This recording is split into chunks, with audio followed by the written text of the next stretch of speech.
Ναι, δεν βγάζεις το jacket με... He said he's not brave enough.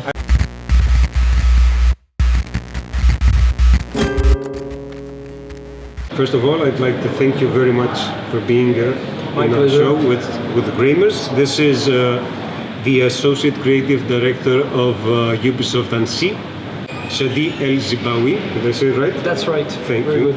Okay, so we played the game for a couple of hours, and we noticed a couple of things we wanted to ask you about certain stuff. One of those things that's new in the Division 2 are the armor. Would there be a possibility in the game to have a mechanic for team healing? Yes, so today you had access to a few of the skills, some new ones, some iconics, but we're keeping a few surprises. But I can already tell you that, you know, that Division is a co-op game at its core. It's very important to us, so of course you'll have tools to have healing tools for your teammates as well.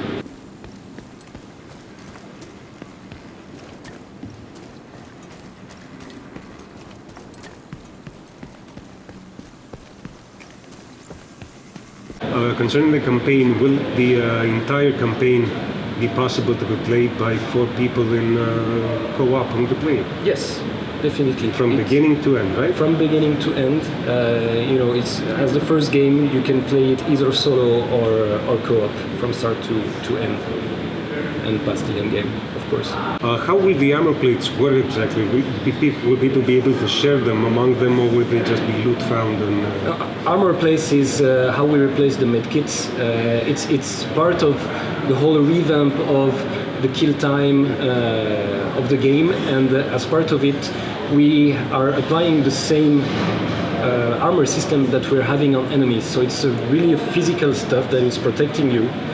And when you are down from it, then you know you are very weak to the attacks, and you will replace it as you would use a medkit in the first game, but with a bigger timing to really heal yourself. It's really grounded, like, you know, taking out your plate and makes putting it more another realistic. Yes, as a mechanic. I see.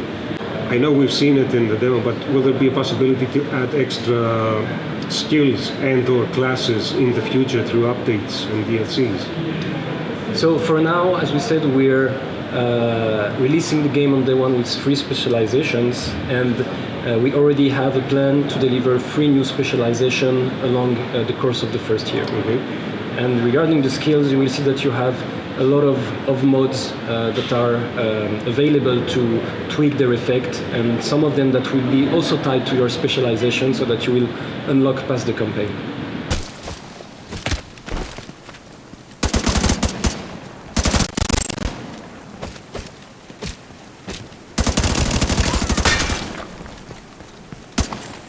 Why did you make multiple dark zones and not keep just the single one that was in the first Division game? No, that's a very good point. First reason for us is take advantage of the variety that Washington offers. So with 3 dark zones, we have 3 areas that have different gameplay opportunities because their layout is different. On the narrative side of things, we can also tell different stories. You know, in Manhattan, it was like the ground zero of the pandemic, but when it struck Washington, the story is different, you know. So it is to support the narrative, but it's also, and first of all, to support the gameplay. What it gives us as well is we're going to be able to have different state of those dark zones. So when the endgame faction will invade Washington DC, we'll be able to have one of those dark zones occupied by them, and with different rules than in the other dark zones. So for us, it's really about variety and exploring new things with those 3 dark zones. From what we know from the previous Division and what we've seen, the best possible loot would be dropped in the dark zones. Will people that are not so interested in the PvP aspect of the game and are more centered towards player versus enemy, would they be able to compare? Yes, because in the dark zone we just make sure that the loot that you extract, we make sure that it's going to be very valuable for you because it's going to be harder. However, in the dark zone, you will also be able to loot directly to inventory. So it's not only extraction now. But even though those high-end items that you extract from the dark zone, you will be able to find them in the world, in the main open world. But it will be, of course, faster to get them in dark zone because you're taking more risk to get them. It's really a risk reward and time investment balance. Makes sense. It's a nice system.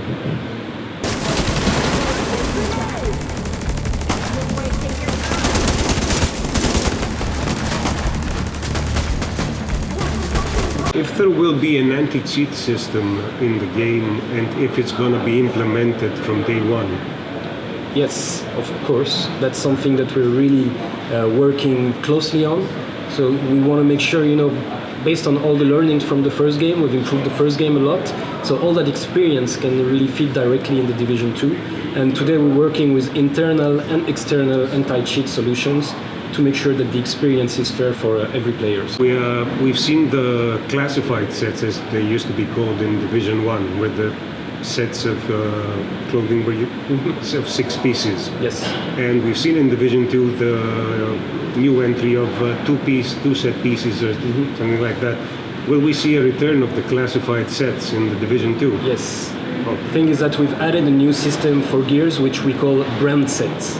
So you will find gears that are from the same brand, and when you accumulate them from 2 to 3, you will get different talents from those.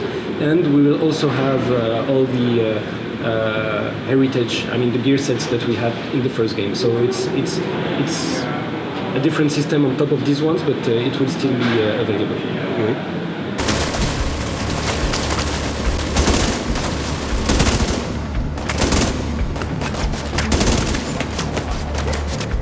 Will we see the existence of player test servers like we did in the first division? Yes, we're running a lot of technical tests to make sure as well that when the game releases on day one, it is as smooth and working perfectly for everyone to enjoy it. We saw in the new division the existence of clans. Yeah. Can you explain to me how this is going to work?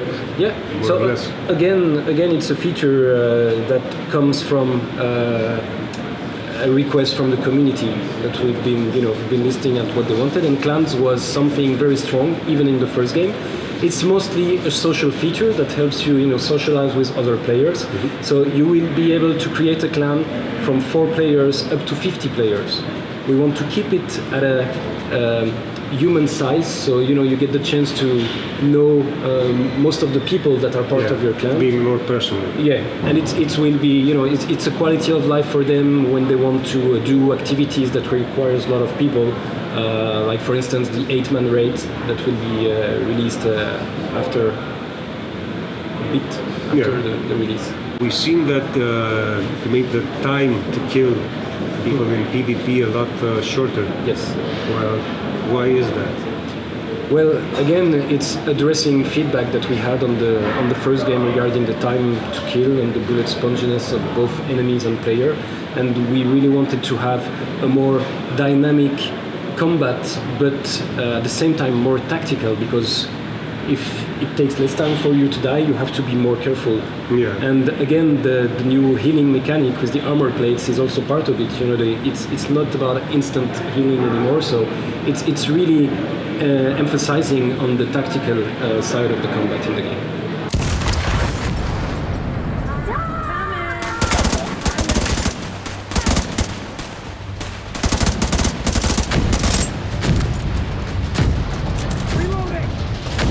Will we see a survival mode in Division 2? So survival is a mode that was dear to a lot of players. I personally really like it. We're exploring still a lot of options for the future content. We said that we'll have deliveries with new game modes, with narrative extensions, with map extensions. So today, all of that is still open. The thing that is mostly from my heart, what I'm going to ask you now. We've seen Microsoft is going to support keyboard and mouse for Xbox. Is there a chance we might see support for that in the future for the game? Because I'm lousy with a controller. No, we don't plan to have keyboard and mouse support for Xbox. Ouch. Well, these were all the questions we had. Thank you very much. My pleasure. Could you... Γεια σας. Γεια σας, Gamers. gamers. Hope you all enjoy the game.